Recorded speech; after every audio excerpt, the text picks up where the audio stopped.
Assalamualaikum warahmatullahi wabarakatuh. Perkenalkan, nama saya Delia Basir. Saya dari jurusan Guru Madrasah Ibtidaiyah kelas 5B PGMI.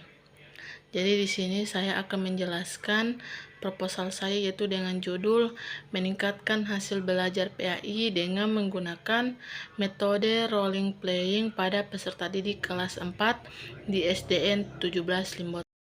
Kemudian kita masuk ke bab pertama, yaitu pendahuluan. Di bab pertama ini kita membahas ada latar belakang, diagnosis masalah, dan rumusan masalah. Yang pertama kita membahas latar belakang. Dunia pendidikan mengalami perkembangan dalam mewujudkan generasi muda yang mampu menghadapi globalisasi. Berbagai upaya dilakukan agar tujuan pendidikan di Indonesia tercapai.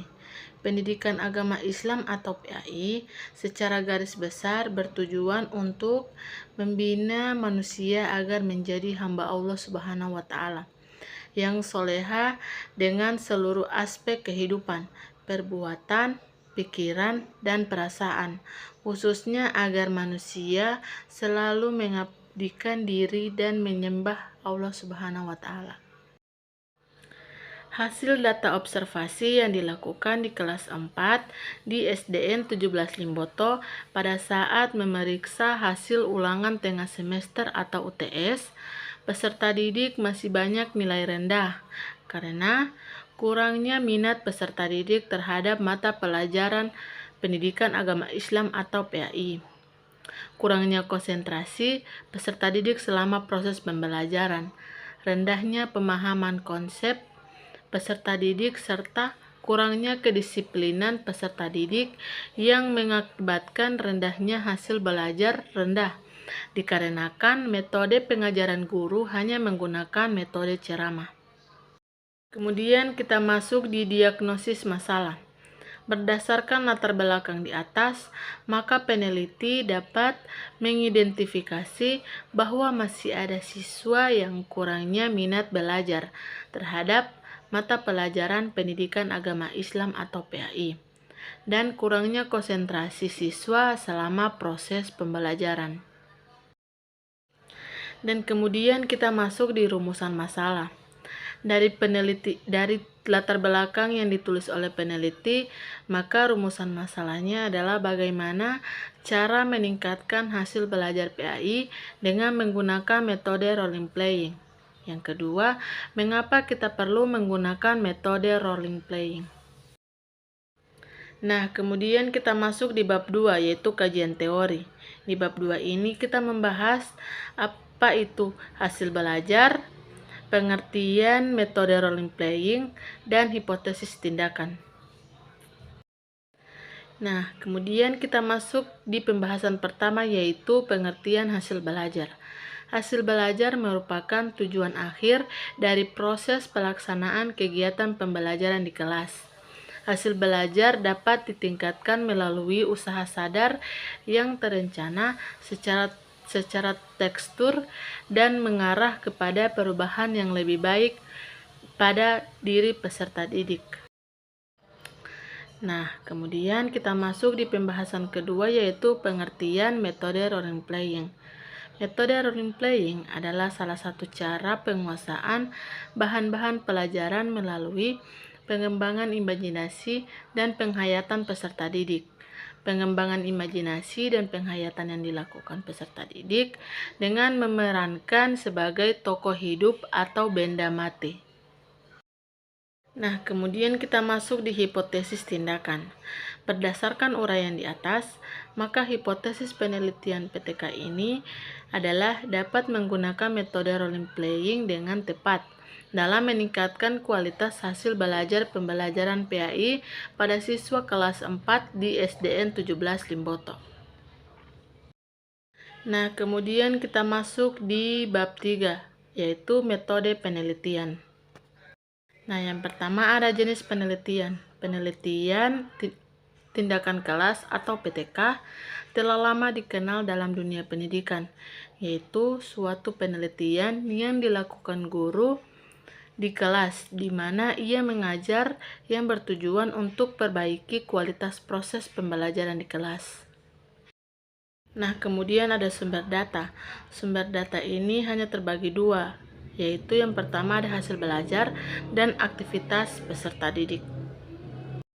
Ada prosedur penelitian. Di prosedur penelitian ini terbagi menjadi 4. Yang pertama ada planning, yang kedua acting, yang ketiga observasi, yang keempat ada refleksi. Nah, kemudian kita masuk di siklus pertama, yaitu ada planning. Tahap perencanaan. Pada tahap perencanaan, hal yang perlu dipersiapkan yaitu meliputi kegiatan-kegiatan sebagai berikut. Yang pertama itu rencana pembelajaran, yang kedua desain pembelajaran, yang ketiga bahan materi, yang keempat tes, yang kelima lembar observasi. Kemudian yang kedua ada acting. Pada tahap ini, rancangan strategi dan skenario penerapan pembelajaran akan ditetapkan. Pelaksanaan tindakan dalam kelas dilaksanakan oleh guru setelah memahami perencanaan yang disusun. Adapun tujuan yang ingin dicapai pada materi yaitu siswa dapat menimbulkan minat belajar dengan metode role playing. Nah, dan yang ketiga ada observasi. Kegiatan yang dilakukan pada tahap ini adalah melakukan pengamatan terhadap jalannya kegiatan pembelajaran dengan menggunakan metode role playing yang dilakukan oleh guru yang sekaligus sebagai peneliti dengan menggunakan lembaran observasi. Dan yang keempat ada refleksi.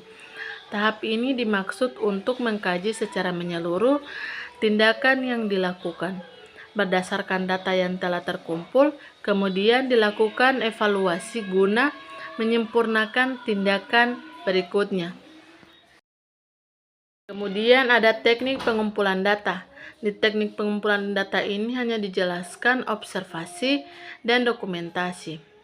Observasi adalah menyebutkan bahwa observasi merupakan salah satu dasar fundamental dan semua metode pengumpulan data dalam penelitian kualitatif, khususnya mengikuti ilmu-ilmu sosial dan perilaku manusia. Dan yang kedua ada dokumentasi. Dokumentasi adalah ditujukan untuk memperoleh data langsung dari tempat penelitian, meliputi buku-buku yang relevan, peraturan-peraturan, laporan kegiatan, foto-foto, file dokumentasi, data yang relevan. Nah, dan yang terakhir ada teknik analisis data.